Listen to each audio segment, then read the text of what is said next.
오늘 성가대가 참 잘하셨죠? 별 5개. 그리고 우리 더 잘한 예담이는 별 10개. 네, 오늘 예담이가 아주 잘 찾아해 주셔서 감사합니다. 자, 설교하기 앞서서 광고를 하나 드리면 좋겠는데요. 오늘 예배 축도는 제가 하지 않고 고사무엘 목사님께서 해 주시겠습니다. 우리 지난 화요일이죠? 노회가 언제였을까요? 화요일, 화요일에 고사무엘 전도사님께서 목사 안수를 받으셨는데, 한국교회 전통 중에 목사 안수를 받으면 그 다음 주에 안수하는 전통이 있습니다. 뭐 항상 그렇게 지키는 법칙은 아닙니다만 저희들이 축하하고 또 감사하기 위해서 우리 목사님 축도해 주시겠습니다. 이제 막 안수를 받으셨으니 얼마나 영성이 순수하고 뜨겁겠습니까? 네, 그러니 여러분 목사님 축도로 충만한 은혜를 받으시기를 빕니다. 오늘은 어린이 주일이죠. 어린이들이 행복하고 주님 사랑 듬뿍 받는 그런 날이 되면 좋겠고요. 또 우리 어른들도 어린아이의 순수함과 겸손함을 회복하는 그런 날이 되면 좋겠습니다. 마태복음 18장에 따르면 예수께서 너희가 돌이켜 어린아이들과 같이 되지 아니하면 결단코 천국에 들어가지 못하리라. 그러므로 누구든지 이 어린아이와 같이 자기를 낮추는 사람이 천국에서 큰 자니라 말씀하셨습니다. 이런 칭찬, 또 이와 같이 주님으로부터 인정받으시는 여러분 되시기를 바랍니다. 저는 오늘 출애굽기 2장 말씀, 2장 1절에서 10절까지 말씀 살펴보려고 하는데요.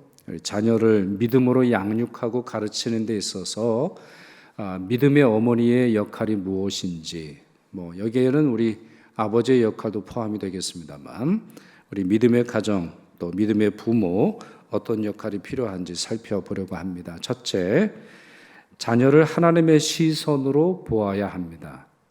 우리 부모님들께서 또 우리 조부모님들께서 기억하실 것은 아이들을 하나님의 시선으로, 하나님의 눈으로, 하나님의 마음으로 바라보실 수 있어야 합니다. 모세가 태어나던 당시에는 히브리인들에게만 적용되는 산하, 산아 제한법이 있었죠. 자, 무엇이었죠? 기억나세요? 여자아이면 살려두고 남자아이면 나일강에 던져버리라는 거예요. 이거는 오직 히브리인들을 박해하기 위한 그런 목적에서 만들어진 법인데요. 그러나 오늘 본문 말씀 보시면 모세의 어머니 요게벳은 자기 아들이 태어났음에도 불구하고 살립니다. 3개월간 숨겨두어요. 그 이유가 무엇이죠? 왜 이 아이를 살립니까? 법으로는 버리라고 했는데, 법으로는 죽이라고 했는데, 나일강에 던지라고 했는데 왜 모세의 어머니는 이 아이를 지킵니까? 본문에 보시면 이와 같은 말씀이 있어요. 막 태어난 아이가 잘생긴 것을 보았기 때문이에요. 저희가 읽은 성경에서는 그 얼굴이 준수했기 때문이다, 이렇게 설명을 하고 있습니다. 우리 구약 성경에서는 하나님께서 외모가 준수한 사람을 선택하신 예가 나와요. 사울을 보세요. 사울이 많은 사람들이 볼 때 준수한 소년이었어요. 뿐만 아니라 다윗 역시 얼굴이 붉고 아름다웠더라, 이렇게 말합니다. 자, 이와 같은 예는 하나님께서는 잘생긴 사람을 리더로 뽑으시고 못생긴 사람은 사용하지 않으신다라고 하는 말이 아니라 당시의 사람들로 하여금 저 사람이야말로 하나님의 사람이구나, 이렇게 깨닫도록 하는 독특한 하나님의 계시의 방법이라고 하는 것인데요. 모세의 부모님도 마찬가지라는 거죠. 구체적인 사실을 확인할 수 없습니다만 아이의 얼굴에서 하나님으로부터 주어지는 특별한 느낌을 받았다는 거예요. 단순히 아이가 잘생겼으니까 살려두고 못생겼으니 나일강에 던져주는 것이 아니라 이 아이를 통해서 하나님이 하실 일이 있구나라는 걸 그 모습을 통해서 확인했다는 겁니다. 자, 왜 이렇게 설명할 수 있는지 히브리어를 통해서 한번 설명을 드려볼게요.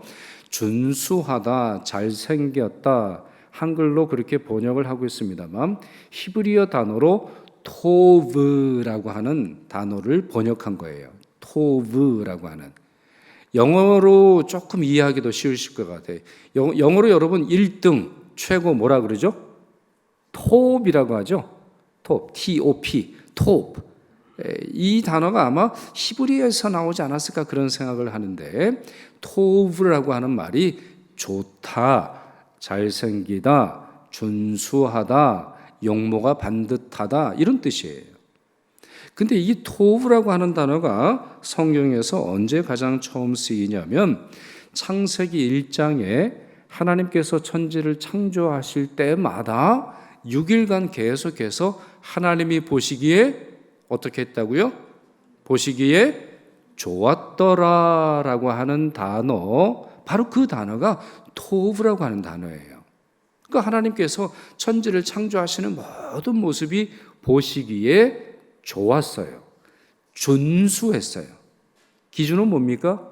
하나님이 보시기에, 하나님이 만드신 목적대로, 하나님의 계획에 따라서 그 위치에, 그 모양대로, 그 역할대로 있기 때문에 보시기에 좋았다는 거예요. 그러니까 준수하다, 어떤 아이의 모습이 준수하다, 어떤 사람의 얼굴이 잘생겼다, 이 말은 사회적 가치가 아니에요. 성경에서는 하나님이 보시기에 좋았더라, 이런 뜻을 갖고 있지요. 좀 풀어서 말하면 이 토브라고 하는 단어는 세상의 아름다움을 뜻하는 것이 아니라 하나님의 창조와 하나님의 섭리와 하나님의 의도와 연결되어 있다는 것이죠. 모세의 부모님들은 모세의 얼굴에서 하나님이 부여하신 바로 이 모습을 보았기에 이 아이를 포기할 수 없었다는 말이 되는 것입니다. 이것이 바로 하나님을 믿는 부모들의 특징입니다. 히브리서 11장 말씀 보시면 히브리서 11장 23절에 이때 이야기가 나옵니다. 자, 이 말씀 같이 한번 읽지요. 믿음으로 모세가 낳았을 때에 그 부모가 아름다운 아이임을 보고 석 달 동안 숨겨 왕의 명령을 무서워하지 아니하였으며, 그렇게 되어 있어요. 자, 슬라이드를 남겨두시고요. 이게 이제 실제로 히브리어도 마찬가지고 영어 성경이나 다른 성경에도 이 단어가 어순이 그렇게 되어 있는데요. 여러분, 믿음으로 이렇게 이 문장이 시작하죠. 그럼 믿음으로라고 하는 단어가 어디에 연결될까요? 그냥 우리가 깊게 생각하지 않으면 이 아이는 믿음으로 낳나 보다 이렇게 생각을 합니다만 그렇지 않아요. 믿음으로라고 하는 단어가 어디에 연결이 돼요? 보고라고 하는 단어로 연결이 되는 거예요. 그러니까 이 아이가 태어났는데요. 모세가 태어났는데 모세의 엄마는 어떤 안경으로 이 아이를 봤다는 거예요? 어떤 가치관, 어떤 세계관, 어떤 목적, 어떤 마음으로 보았다는 거예요? 믿음으로 봤다는 거예요. 세상 법으로 봤다는 게 아니에요. 세상 원리, 세상 욕망, 세상의 기준으로 아이를 본 게 아니에요. 여러분, 이렇게 본다고 할 때 우리 아이들에 대한 마음을 우리 선한 마음으로 품기는 어려워요. 예를 들어서 우리 아이가 장애를 갖고 있습니까? 우리 아이가 좀 늦댑니까? 우리 아이의 말이 조금 느리나요? 아니면 우리 아이가 공부하는 것이나 행동하는 것이 옆집 아이처럼 그렇게 빨리빨리 아주 그냥 눈에 보이기에 좋게 그렇게 하지 않나요? 이럴 때 우리 세상 눈으로 보는 부모님들은 자꾸 마음이 쓰이고 우리 아이가 뒤처지는 것 같고 우리 아이가 뭔가 모자라는 것 같이 보입니다만 믿음으로 보는 부모는 다르다는 거예요. 믿음으로. 그래서 이 문장은 굉장히 중요하고, 여러분 히브리서 11장은 어떤 장이에요? 믿음장이라고 불러요. 믿음으로 살아감으로 말미암아 하나님의 축복을 받은 사람들의 이야기가 이 히브리서 11장에 나오는데 그 중에 모세의 어머니 이야기도 나온다라는 거예요. 믿음으로 모세를 바라보았어요.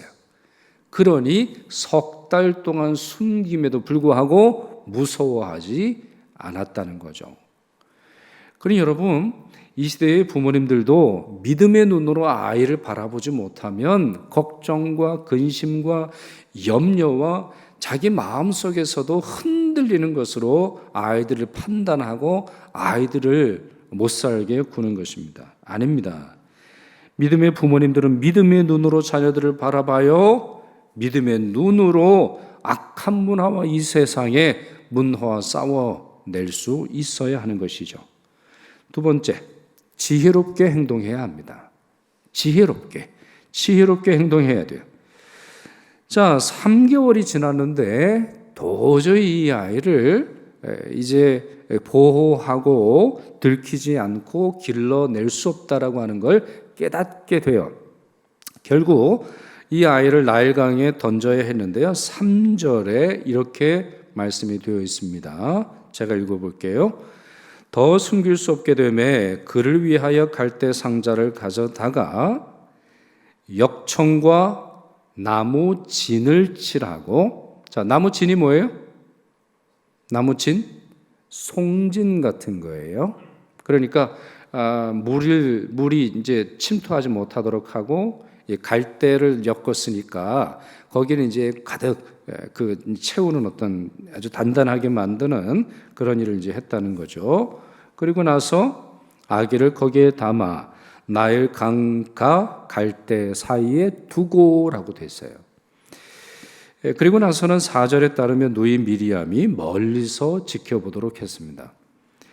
애니메이션을 보면요, 우리 만화 영화를 보면 이 장면을 이제 드라마틱하게 이제 바꾼 걸 볼 수가 있는데, 뭐 예를 들자면 모세의 어머니가 자 이와 같은 갈대 상자에 모세를 두고 흘려보내죠. 그랬더니 막 나일강에 막 급류에 따라서 흘러가니까 악어가 막 삼키려고 하고, 아니면 뭐 사람들이 노를 절 때 아주 위기를 겪는 그런 모습으로 그리는데 완전히 상상의 나래를 핀 거예요. 여러분 말씀 뭐라고 되어 있어요? 갈대 사이에 두고라고 되어 있어요. 그러니까 강물에 떠내려 보낸 게 아니라 가장 좋은 위치, 어떤 위치? 살아남기 위해 가장 좋은 위치를 파악하고 요게벳은 자기 아들을 그곳에 두었어요. 어떻게 보면 이제 우리에게서는 맹모 삼천지교 이런 말이 있는 것처럼 우리 아이를 어디에서 길러야 하는지, 우리 아이가 믿음을 지켜내고 생명을 유지하기 위해서 가장 좋은 곳이 어딘지 지혜롭게 판단했다는 것입니다. 요게벳은 굉장한 전략가였던 것으로 보여요. 그리고 굉장한 용기가 있었던 것으로도 보입니다만, 이와 같은 것을 오늘 본문에서 이제 확인할 수 있죠. 어떤 주석가의 해석을 보니까 나일강이 신성하지요.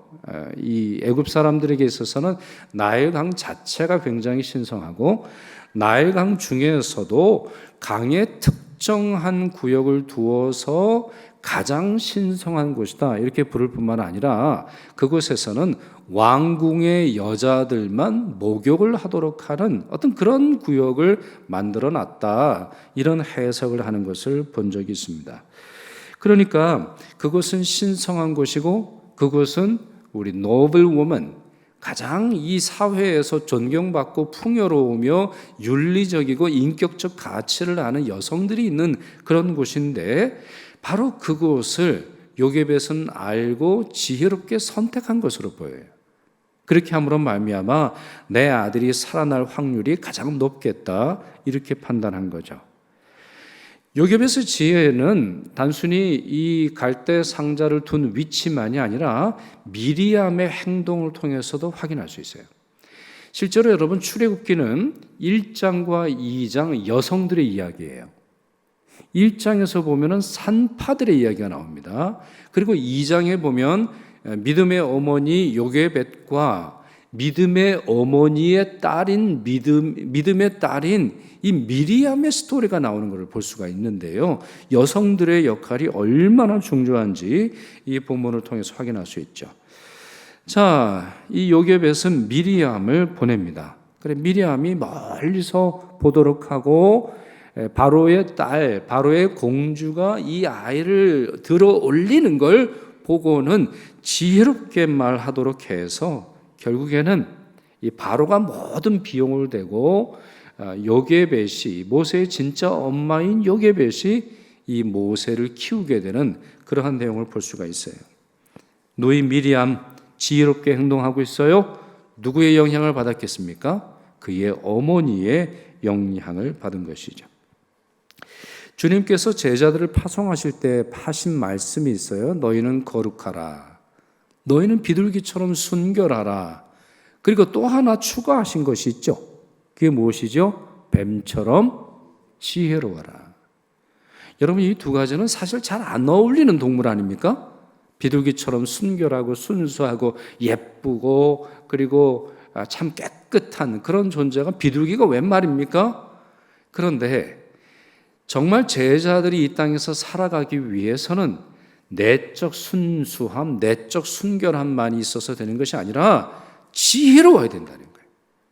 그것도 뱀처럼 지혜롭고 뱀처럼 말할 수 있어야 된다는 거예요. 이건 악함의 뜻이 아니라 아주 지혜로운 행동과 생각과 말이 필요하다는 것을 보여주는 것인데요. 바로 제자들에게 요구하신 것을 이 요게벳에 주셨던 것을 우리가 확인할 수 있습니다. 그렇기에 요게벳의 시대는 최악의 상황의 시대였어요. 아이를 낳고 키우기에는 최악의 상황이었습니다만 그녀가 가지고 있는 지혜를 통해서 최선의 선택을 할 수 있었음을 우리가 확인할 수 있었습니다. 그렇습니다. 믿음의 어머니, 믿음의 아버지는 용기만 있어서 되는 게 아니에요. 지혜가 있어야 합니다. 우리 아이를 어떻게 키워야 하는지, 어디에서 키워야 하는지, 아이에게 하나님의 은혜가 어떻게 공급이 되어야 하는지를 지혜롭게 판단할 수 있어야 하는 것이죠. 세 번째, 하나님의 구원을, 하나님의 능력을, 하나님의 손길을 신뢰해야 합니다. 모세가 갈대 상자에 담겼죠. 이것은 노아의 방주를 떠올리게 합니다. 어쩌면 저는 이것이 모세오경을 기록한 분이 이제 모세 아닙니까? 의도적으로 이렇게 설명하고 있다라는 것을 설명하는 것이다. 이렇게 좀 해석하고 싶어요. 자, 왜 그러느냐? 이제 히브리어를 통해서 한번 해석을 해보고 싶은데요. 상자라는 말 있죠, 여러분? 상자, 물건을 넣어두는 상자. 아니면 사람이 들어가는 상자, 이 상자 모양을 이야기할 때 구약 성경은 대부분 아론이라고 하는 히브리어 단어를 써요. 아론 여러분 기억나시죠? 아론이 누구예요? 사람 이름에도 쓰여지죠. 누구예요? 모세의 형인 아론이 상자라고 하는 말이에요. 그래 유대인들에게 있어서는 아론은 굉장히 중요한 것입니다. 지금도 마찬가지인데 회당을 가보면요, 하나님의 말씀인 두루마리를 보관하는 곳이 있어요. 그걸 뭐라고 부르냐면 아론이라고 불러요. 아론, 이게 상자 모양인데 거기에 이제 하나님의 말씀을 이제 담아두는 것이죠. 자, 아론이 주로 사용되는 단어예요. 그러나 창세기와 출애굽기는 다른 단어로 씁니다. 그러니까 다른 구약 성경과는 달리 창세기와 출애굽기는 상자라고 하는 단어를 매우 독특한 단어로 쓰고 있는데 그게 바로 테바입니다. 테바라고 하는 단어를 오직 창세기와 출애굽기에서만 사용하는데 창세기에는 어디서 사용할까요? 창세기에는 노아의 방주를 뜻할 때 테바를 써요. 그러니까 무슨 말이냐면 이 단어, 이 내용, 이 히브리어를 통해서 직역을 해본다면 노아의 상자라는 말이에요. 노아의 상자. 원래 히브리어 단어 뜻대로 그냥 번역을 해보면 그게 창세기 6장에서 9장까지 나옵니다. 테바, 테바, 테바, 테바 이렇게 계속해서 반복되는 걸 볼 수 있고 출애굽기에 또 하나의 이야기에서 쓰여져요. 어디일까요? 모세의 뭘까요?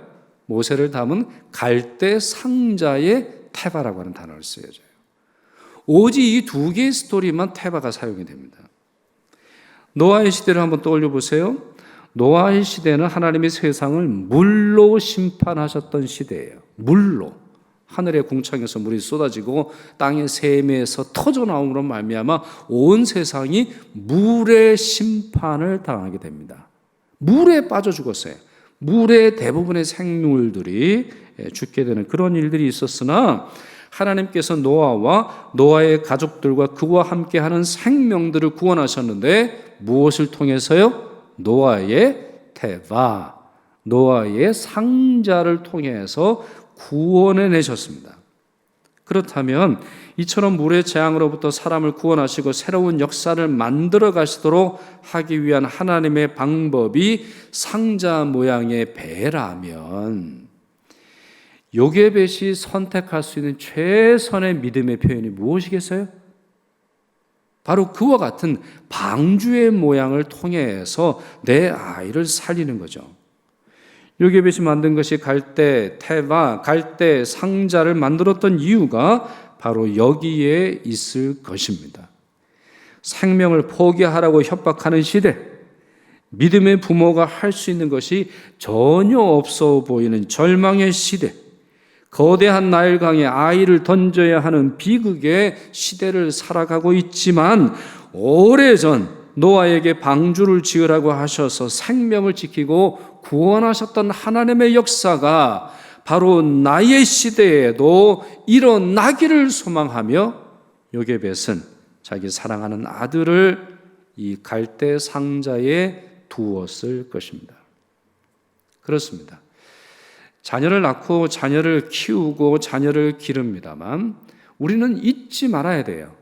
우리 자녀를 보내신 분도 하나님, 우리 자녀를 지키시는 분도 하나님, 우리 자녀의 미래를 이끄시는 분도 하나님이라고 하는 사실이죠.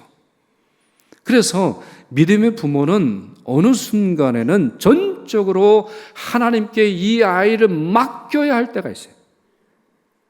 네. 최선의 힘을 다해서 내가 키우고 내가 기르고 내 수고와 내 헌신을 통해서 이 아이를 길러내야 하지만 실제로도 그렇고 정말 중요한 순간에는 전적으로 하나님을 신뢰하고 맡겨드릴 때가 있다는 것이죠. 잠언에 이런 말씀 있지 않습니까? 같이 읽겠습니다. 잠언 16장 3절입니다. 시작. 너의 행사를 여호와께 맡기라. 그리하면 내가 경영하는 것이 이루어지리라 그랬어요. 너의 자녀를 여호와께 맡기라. 그러면 내가 교육하고 양육하는 것이 이루어지리라. 우리가 이렇게 해석하고 적용할 수 있죠. 베드로는 이렇게 권면하지 않았습니까? 이 말씀도 같이 읽습니다. 너희 염려를 다 주께 맡기라. 이는 그가 너희를 돌보심이라 그랬어요. 주님께 여러분의 자녀를 맡겨드리십시다. 자녀를 양육하고 자녀를 키우고 자녀를 떠나보내는 이 모든 일들에 주님을 신뢰하는 여러분이 되시기를 바랍니다. 그럴 때 갈대 상자의 역사가 여러분의 가정에도 우리의 삶에도 우리 교회에도 일어날 줄 믿습니다. 자, 하나만 더 살펴보면요. 믿음의 어머니는 어떻게 행동합니까? 믿음의 아버지, 믿음의 부모는 어떻게 행동해요? 신앙과 삶의 뿌리를 가르쳐야 합니다. 뿌리 교육이 있어야 돼요. 조기 교육을 해야 돼요. 여러분, 우리 교회에서도 우리 유치부가 있습니다만 너무너무 중요해요. 신앙에 있어서 이 조기 교육, 정말 어린 나이에 신앙 교육을 하는 건 너무너무 필요하고 너무너무나 중요하다는 걸 오늘 본문을 통해서도 확인할 수 있어요. 바로의 딸이 모세를 발견합니다. 이제 상자를 발견을 했지요. 신성한 곳이니까 피를 흘리지 않았을 거예요. 되게 이제 신성하다 이러면은 그냥 함부로 피를 흘리지 않게 되는데, 자, 이 바로의 공주가 이 아이를 보니까 단박에 히브리 사람이로다 이렇게 말했어요. 6절에 보면 이렇게 말이 나옵니다. 어떻게 알았을까요? 어떻게 알았을까요? 여러분 어떻게 생각하세요? 왜 바로의 딸이 모세를 보자마자 히브리 사람이라는 것을 알았을까요?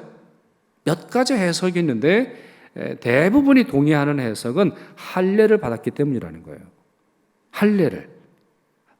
그러나 실제로 이 모세의 경우에 있어서는 나중에 이제 피남편이다 이렇게 불릴 정도로 이 할례와 관련한 그런 이야기를 그 아들들을 통해서 이제 나오는 것을 볼 수 있습니다만, 여하튼 이것이 무엇인지는 몰라도 하나 확실한 것은 있어요. 이 요게벳이 나중에 이제 유모가 됩니다. 엄마가 유모가 되는 이 안타까운 현실이 있습니다만, 요게벳이 모세를 키울 때 히브리인으로 키운 것은 너무나 분명해요. 바로의 왕궁에서 자랐죠. 바로의 음식을 먹었어요. 바로가 준 옷을 입었습니다. 바로가 가르치는 언어를 배웠죠. 당시에 이제 왕궁에서는 두 가지를 배웁니다. 수학과 언어학을 배웠다 그래요. 수학 그리고 언어학. 왜요? 지도자가 되려면 이 두 가지를 잘 알아야 돼요. 측량을 잘해야 됩니다. 과학적인 지식이죠. 동시에 말을 잘해야 돼요. 판단력이 있어야 돼요. 수사학을 배워야 됩니다. 왕궁의 언어를 배워야 돼요.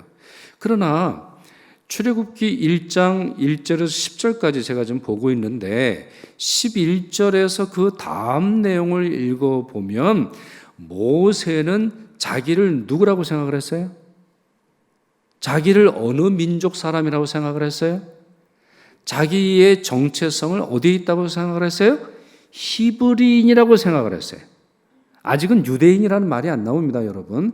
유대라고 하는 것은 나중에 가나안 땅에 들어오고 나서야 이제 만들어진 말이니까 이때는 히브리인이에요. 히브리라고 하는 말은 사실은 경멸하는 말입니다.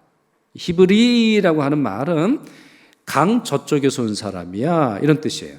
그러니까 저쪽에서 온 사람이야, 이방인이야, 못 사는 사람이야, 특별히 떠돌이야 이런 뜻으로 히브리인이다 이런 말을 하고 있고, 또 히브리인이라고 할 때는 대개 하루 일해서 하루 먹고 사는 사람으로 생각을 했어요.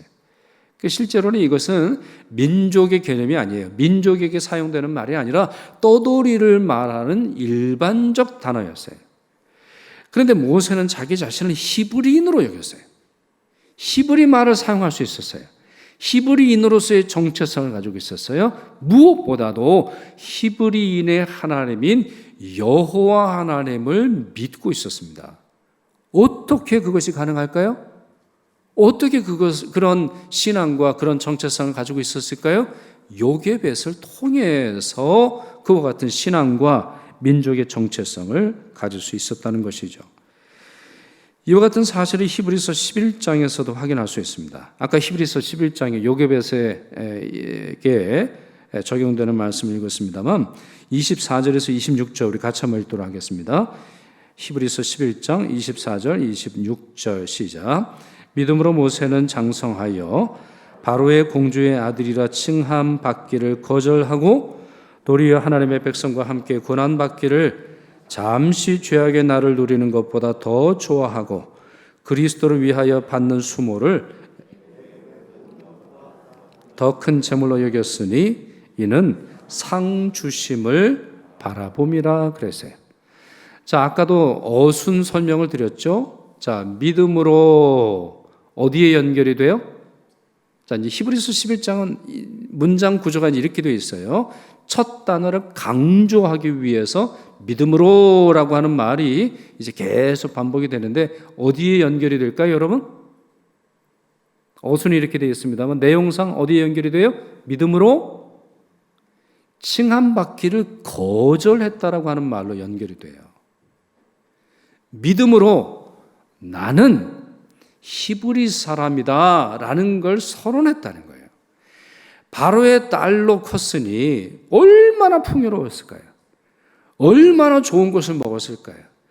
얼마나 찬란한 당시의 문화 생활, 얼마나 찬란한 경제 생활을 누렸을까요? 그러나 그에게는 믿음으로 세상을 바라볼 수 있는 힘이 있었기에 그와 같은 것을 거절했어요. 또 하나, 거절하기만 했습니까? 아니죠. 좋아했다라고 하는 단어가 나와요. 잠시 죄악의 낙을 누리는 것보다 더 좋아했어요. 무엇을요? 하나님의 백성과 함께 고난받는 것을요. 뿐만 아니라 그리스도를 위하여 받는 수모를 애굽의 모든 보화보다 더 큰 재물로 여길 수 있었어요. 이유는요, 하나님께서 그에게 상 주신다라는 것을 믿었기 때문이라는 거죠. 이와 같은 믿음의 역사가 누구를 통해서 주어졌을까요? 어떤 과정을 통해서 정해졌을까요? 믿음의 어머니를 통해서, 믿음의 어머니의 믿음의 언어를 통해서, 믿음의 어머니의 믿음의 선택을 통해서, 믿음의 어머니가 어떠한 삶을 살았는지 보았기 때문에 그는 바로의 왕궁에 길들여진 존재가 아니라 천지를 창조하신 하나님의 손길에 자기 자신을 맡기는 존재로 살아갈 수 있었습니다. 말씀을 맺을까요? 모세라고 하는 이름은 히브리 이름이 아니에요. 모세라고 하는 이름은 애굽 이름입니다. 자, 모세라고 하는 이름이 지어진 연유가 본문 10절에 나오지요. 물에서 건져내었다, 물에서 구출해내었다, 물에서 구원하였다라고 하는 그런 의미를 가지고 있는데요. 이걸 가만히 묵상을 해보면 우리 살아가고 있는 시대와 전혀 다르지 않아요. 특별히 여러분 믿음의 눈으로 보세요. 우리 아이들이 이 세상의 거센 물살에 신앙을 지켜내는 것이 얼마나 어렵습니까? 주일에 예배 1시간 드리는 것이 얼마나 어렵습니까? 믿음의 전통에서 믿음의 전통을 지켜나가고 믿음의 전통에서 신앙을 유지하는 것이 얼마나 어려운 시대가 되었습니까? 비록 물질적으로는 과거 시대와는 비할 바 없이 풍요를 누리고 있습니다만 믿음의 눈을 통해서 볼 때는 믿음의 거센 물살에, 이 세상의 거센 물살에 우리 아이들의 믿음이 떠내려가는 것을 우리는 목격하고 있습니다. 노아 시대에 방주가 필요했던 것처럼, 모세 시대에 갈대 상자가 필요했던 것처럼 이 시대에도 마찬가지입니다. 믿음의 어머니의 믿음의 모습이 필요합니다. 믿음의 아버지의 결단이 필요합니다. 그 믿음을 가르치는 교회 학교가 그 역할을 감당해 주어야 합니다. 하나님께서 여러분을 통하여서 자녀들과 학생들을 구원하시고 우리 아이들이 모세처럼 물에서 건짐받으며 세상을 변화시키는 능력자로 세워주시기를 간절히 소망합니다. 기도하겠습니다. 사랑과 자비의 하나님, 믿음의 어머니를 통해서 하나님의 생명과 사랑이 전해지고 저희로 풍성한 기쁨을 누리도록 하시니 감사드립니다. 저희 모두 요괴백처럼 믿음과 지혜를 가지게 하옵시며 하나님의 구원을 신뢰하고 신앙과 삶의 뿌리를 잘 가르치도록 도와주옵소서. 그리하여 저희 교회에서 모세와 같이 하나님의 구원을 세상에 전하는 종들이 많이 태어나고 자라도록 축복하여 주시옵소서. 우리 생명의 주관자 되시는 예수 그리스도 이름으로 기도드리옵나이다. 아멘.